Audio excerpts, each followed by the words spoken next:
เพิ่นน่ะไปยืมเงินธนาคารน่ะมาให้เจ้าโดยได้ไดวะบ่ได้งงว่ะแบบว่าเขาไปยืมเงินธนาคารแล้วก็ซื้อหมูคือว่าแต่งเฮ็ดให้คอยเด้แต่ว่าเงินค่าดองคอยก็ยังติดหนี้เพิ่นน่ะบ่ยังติดหนี้เจ้าโดยแต่ว่าเงินธนาคารน่ะใช่เบิดปิ้งไก่อยู่ในตลาดเซโปนฮะพี่น้องเอ้ยอ่ะอ้ายซื้อปิ้งไก่มาฝากเด้อโดยป้าอ้ายกลับก่อนเด้อมาขอไม้คืนหน่อย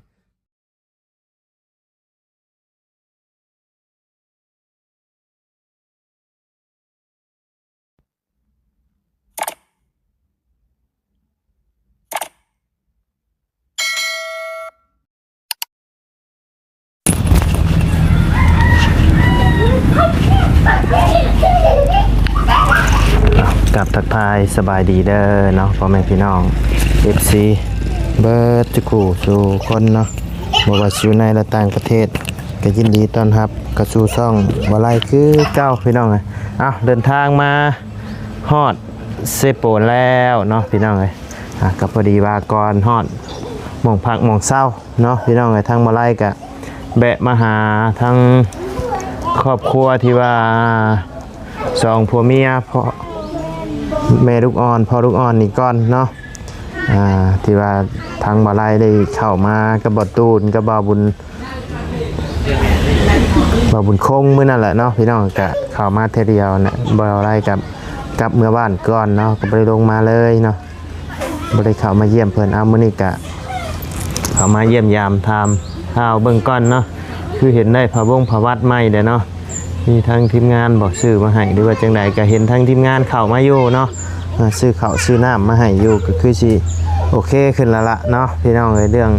ข้าวเรื่องน้ำเนาะมีระบบงบสังกะสีเพิ่นเนาะพี่น้องเลยโอเคซะเนาะเดี๋ยวเข้าไปเบิ่งไปส้มน้ำกันเนาะพี่น้องเลยไปโอ้ได้ภาวะใหม่แล้วบัดนี้เนาะโอ้พี่น้องเลยฝนตกแล้วบัดนี้เอาออกมาฮอดพี่เลยบัดนี้เนาะสบายดีเด้อโดยสบายดีบ่ได้ไปชวนบ่ได้ไปให้ชื่อมาให้นี่นะนอเตียงนี่ไม่นอเตียงเนาะเป็นจังไดเห็นมีทั้งทีมงานเข้ามาหา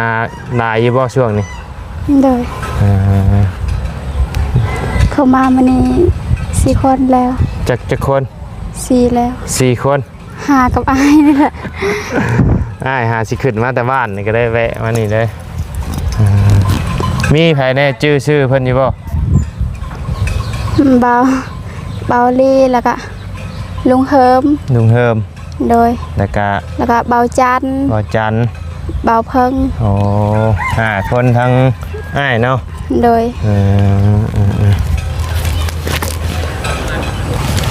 คือเห็นทั้งบริบ่อย่างเพิ่นซื้อข้าวซื้อน้ำมาให้บ่โดยเอาดีใจนำเนาะโดยแต่ว่า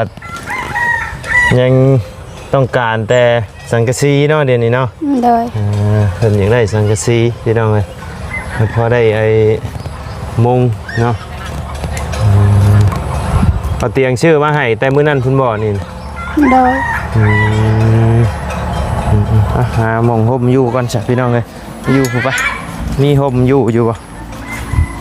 คอกหมูบ่นี่นะโอ้มีเป็ดน้อยนำอีกบ่มีหยังแต่ว่าแถวนี่บ่วางระเบิดไปบ่ฮะบ่กันเย็นว่าอย่ามาวางระเบิดไว้แถวนี่วางบ่ได้เด้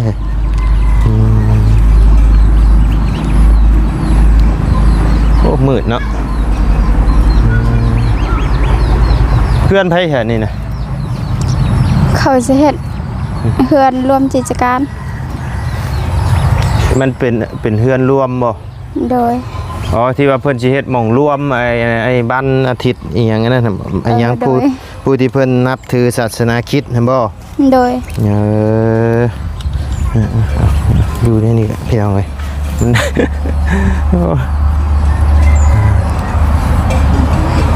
อะไรก็เหยียบขึ้นมายังไงเด้อพี่น้องย่านบ่ทัน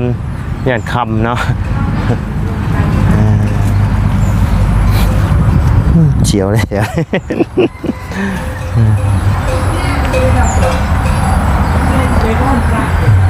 ยังบ่ทันมีไผมาแจ้งข่าวดีเรื่องไอ้สังกะสีบ่ยังบ่มีเนาะมีแต่เบาลีให้ไปให้เงิน5 ล้านแล้วก็ให้เงิน5 ล้านโดยเพิ่นให้เอาไปเฮ็ดหยังบัดนี้ใส่ห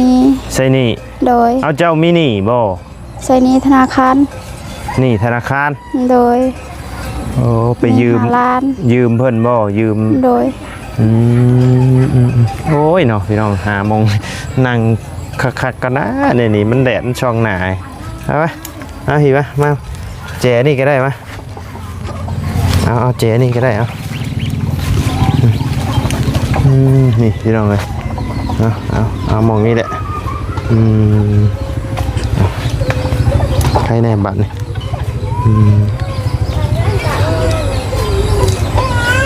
มืดๆนี่เด้อพี่น้องเด้ออ๋อเพื่อนนี่ก็มีลูกน้อยบ่โดยโอ้เสียงเด็กน้อยให้นี่ว่าไล่ย่านเลยนะพี่น้องเลยช่วงนี้ย่านเลยพี่น้องเลยส่องบ่แก้วก็ปิวไปแล้วเกี่ยวกับเด็กน้อยนี่โอ้โหดครับขนาดใครวะลูกนาบาวคุณลูกนาบาวโดยเคยเห็นนี่ใช่ปะคุณจะเคยไปขายเครื่องนำทางบ่เคยเห็นเนี่ยคุณอันนี้บ่เฮือนยันน่ะดังน้อยๆนี่บ่ฮะใช่เฮือนอะไรเพื่อนก่อเพื่อนก่อคุณบ่โดยโอ้เฮือนน่ารักใหญ่เลยนี่เนาะเดี๋ยวถามทั้งน้องเพื่อนก่อนพี่น้องเลยเรื่องอันหนี้สินนี่เนาะอันไผเป็นผู้ไปกู้ไปยืมมาเนาะแม่ผัวโดยเอาคือชื่อเจ้าได้ใช่ใช่เพราะว่าเรามาแต่งฮิตคอยนี่เด้โอ้แต่งฮิตเจ้าโดยไปยืมเพิ่นจากล้านไอ้นี่ธนาคารติดนี้เราบอกว่า7 ล้านโดยเพราะว่าไปเอาอยู่ธนาคารมันก็ต้องมีดอกเบี้ยได้เนาะแต่ว่ายัง5 ล้านตอนนี้อ๋อใช่ไปแล้วแหละอันจากล้านแล้วอันเงินที่บริเอาให้หันบ่เอาไปใช้เบิดเลยบ่โดยเอาไปใช้5 ล้านแต่ตอนนี้ยังเหลืออีก5 ล้านยังโดยยังเหลือ5 ล้านเพราะว่าเงินค่าดองค่อยได้เงินค่าดองค่อยยัง5 ล้านคือความหมายทางย่าเจ้านี่ไปกู้ไปยืมมาแต่งเจ้าโดยแต่งแต่เหตุแต่ว่าเงินค่าดองเขายังติดหนี้5 ล้านเขายังติดหนี้เจ้าโดยแต่เพิ่นไปยืมเงินธนาคารมาให้เจ้าโดยได้วะบ่ได้งงวะแบบว่าเขาไปยืมเงินธนาคารแล้วก็ซื้อโมคือว่าแต่งฮิตให้คอยเด้แต่ว่าเงินค่าดองคอยก็ยังติดหนี้เพิ่นน่ะบ่ยังติดหนี้เจ้าโดยแต่ว่าเงินธนาคารน่ะใช่เบิดน่ะบ่ยังอยู่โดยเพิ่นยืมทั้งเบิดทั้งมวลมันจักล้านบัดนี้รวมเบิดบ่ฮู้คือกันแต่ว่ายัง5 ล้านเงินธนาคารแล้วก็เงินแม่ค่อยก็ยัง5 ล้านรวมทั้งหมดก็เป็น10 ล้านโอ้แต่เบาอะไรก็ยังงงอยู่พี่น้องยังงงอยู่ตอน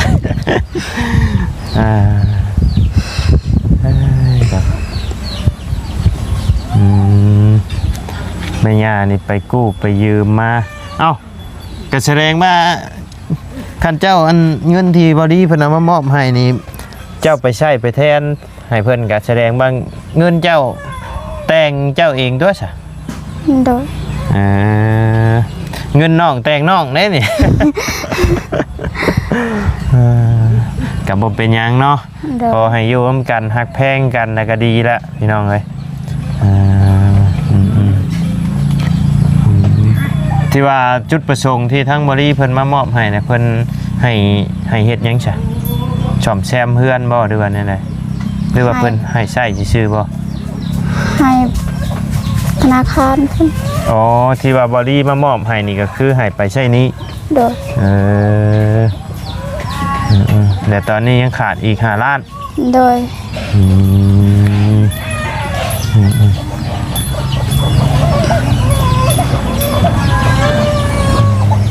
ขาดอีก5 ล้านเนาะเล็กน้อยให้แท้เสียวเลย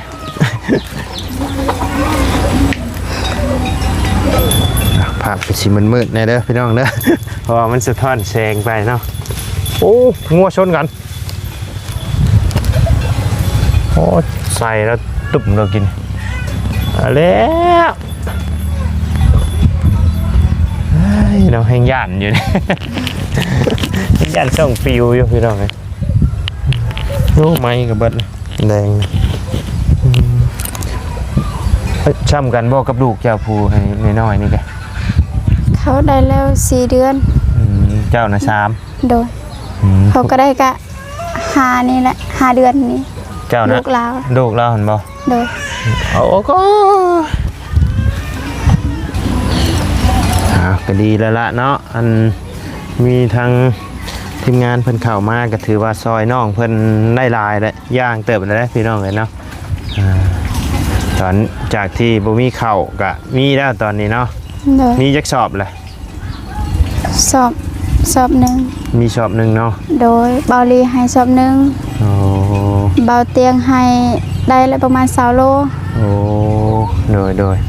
ก็กิน2 คนผัวเมียก็โอ้ได้หลายเดือนอยู่ได้นี่เนาะโดยหรือว่ากินกับปูกับย่าคือเก่าบ่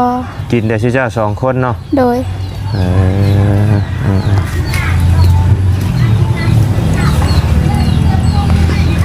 แต่กะว่าสิวางแผนชีวิตไปในบัดนี้เนาะ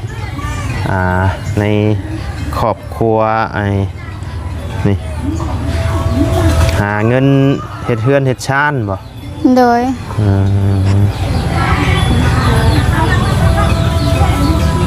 เบียกงานก็คือทั้งผัวเจ้านี่เราเฮ็ดเบียกยังแต่ละมือคิดแต่ยากนั่นแหละกรีดยางโดยแต่ว่าฝนตกนี่ก็ไม่ได้คิดแล้วฝนตกเราไม่ได้กรีดเนาะโดยหยุดกรีดยางก็คือได้ยินนะว่าได้เท่าไรได้เดือนละล้านบ่โดย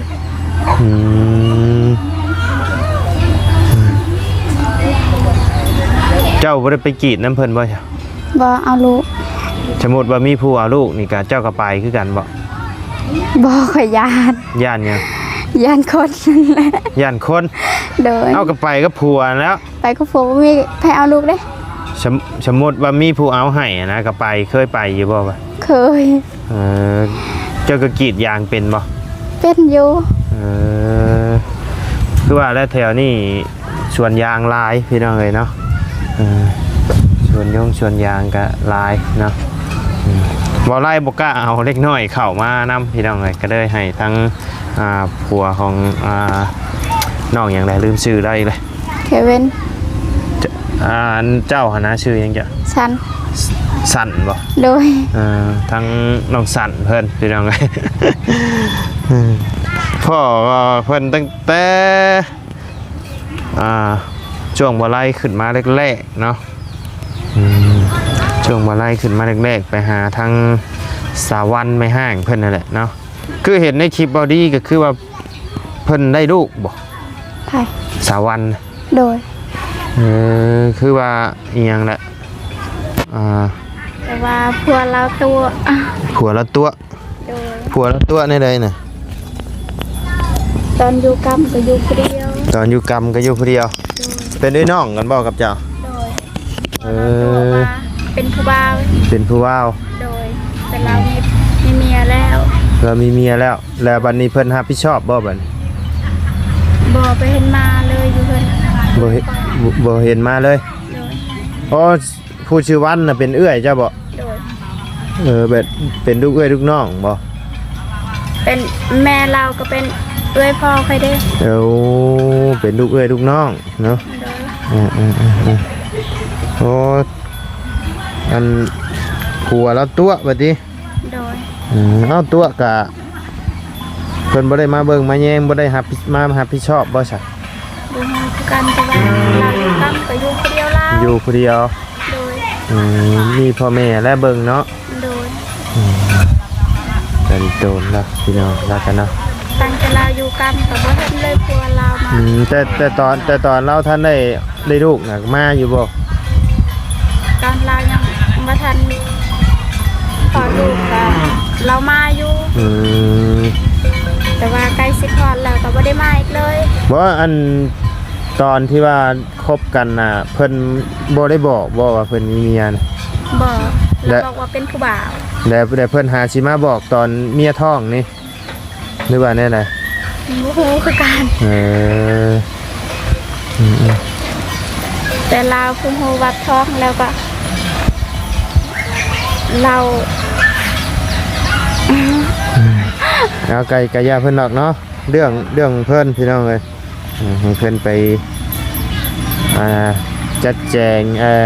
หาวิธีเอาเองเนาะเรื่องครอบครัวเพิ่นพี่น้องเลยโอ้ไล่ไปได้มาเจ้าเป็นไอ้น้องกันเนาะ โดย เจ้าก็เมื่อเยี่ยมเพิ่นอยู่บ่ โดย เมื่อเรื่อยอยู่เนาะเมื่ออยู่พุ่นเมื่ออยู่เพื่อนเจ้าเพื่อนหลังใหญ่มาอยู่พี่เพื่อนหลังน้อยมันก็อยู่สบายใจบ่ระหว่างอยู่เพื่อนตัวเองก็มาอยู่พี่นี่ มันเป็นอะไรอยู่สบายอยู่บ่อยู่พี่ อยู่ใช่อยู่เพิ่น อยู่พี่กับอยู่พุ่นนี่ท่านเลือกได้อยากอยู่ใช่ อยู่เพิ่นอีแม่แล้วเราเป็นผู้สาวก็เฮ็ดเวียกก็บ่ได้ กับบ่ได้ลำบากปานนี้บ่ โดย มานี่แหล้วเฮามีครอบมีครัวแล้วก็สร้างครอบสร้างครัวก็แห้งลำบากไปแล้วมีลูกมีเต้าเข้าไปแห้งลำบากเติมแล้วหาเลี้ยงเพิ่นเพื่อเพิ่นสิใหญ่สิสูงเนาะนี่แหละการได้เป็นแม่คนพ่อคนพี่น้อง มันโมเมนต์ของง่ายๆเด้พ่อเพิ่นตอนนั้นยังน้อยๆนึงนะพี่น้องจึงสิดื้นนี่หน่อยนึงมาจักเนาะ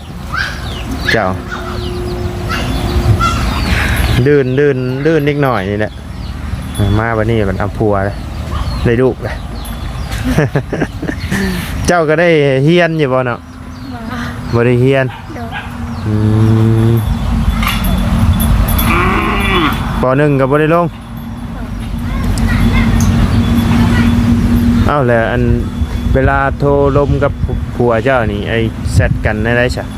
บริแชทหากันบริพิมพ์หากันบ่สิอ่านได้ใช่ยามผัว เสียงนั่นแหละ ใส่เสียงเอา โดย ใส่อัดเสียงปั๊บมาโดดเนาะบ่ยากพิมพ์สบายพี่น้องคือว่าแล้วข้อมือนี่อันคันเฮาเก่งในด้านนี้ก็เฮาให้ AI เพิ่นแปลให้ก็ได้พี่น้อง ได้เบิดมันทันสมัยเลยแต่ใดเจ้าอยากได้แบบใดสร้าง AI จัดให้เด้อ AI เพิ่นเฮ็ดให้พี่น้องได้ยังกินข้าวแรง กินมา ฮะ กินมา กินหมา โดย ว่ะจ้างว่าแท้ เจ้าก็กินบ่ โดยกิน แซ่บบ่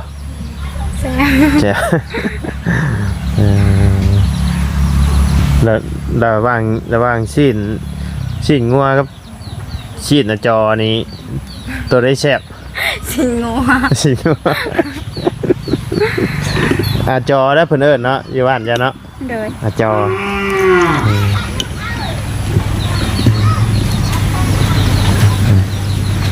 เอา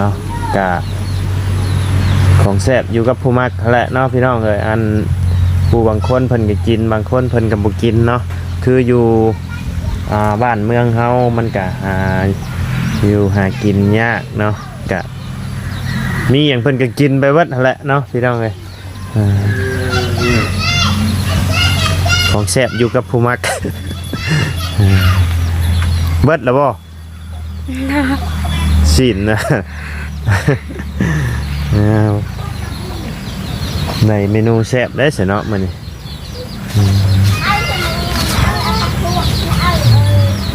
ฝนตกมายังหัวอยู่บ่บัดนี้ยังพระไม่เปียกอยู่บ่มุ่งนี่ยังมีหรือบ่มุ่งนะมุ่งลูกมีแต่ลูกแม่บ่มียุงครบคือเก่ามีแต่บ่เตียงซื้อมานั้นอ๋อชื่อมาให้ทั้งลูกเจ้าเห็นบ่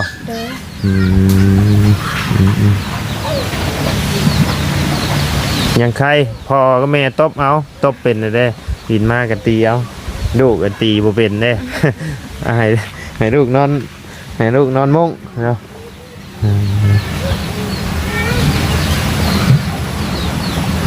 ไปสามีแต่ว่าทั้ง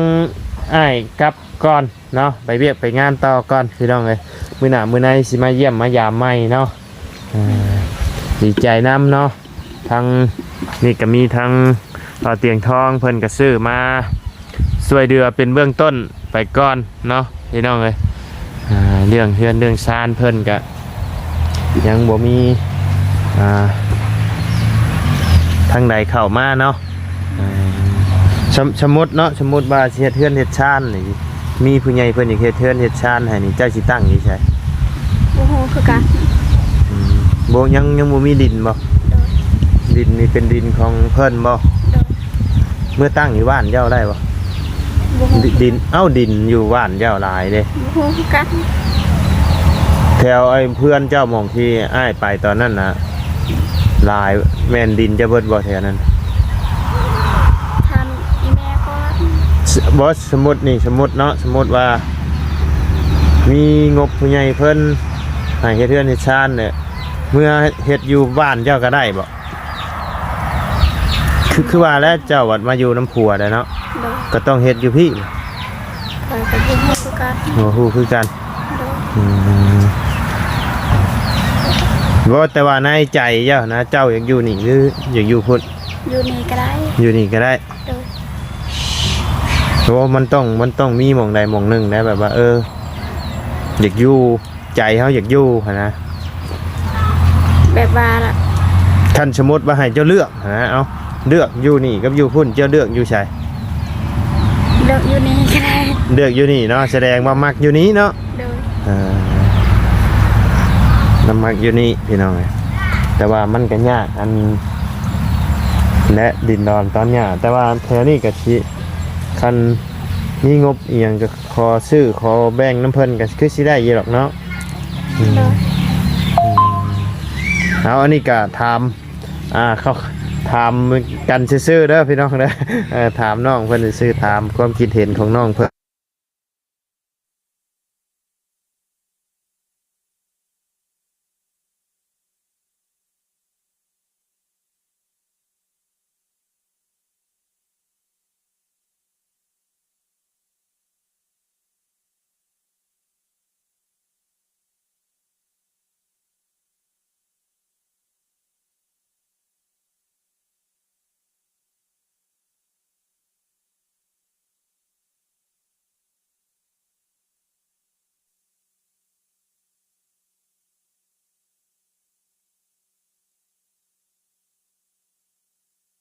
ชื่อปิ่งไก่นะเดี๋ยวเอาปิ่งไก่ให้เราจะกินอยู่ว่าปิ่งไก่เรามีอาหารแซ่บเลยเนาะมีอาหารแซ่บจะกินอยู่ว่าปิ่งไก่นี่ฮะบ่มีอาหารแซ่บไปกินอยู่ว่าปิ่งไก่นี่กินเนาะ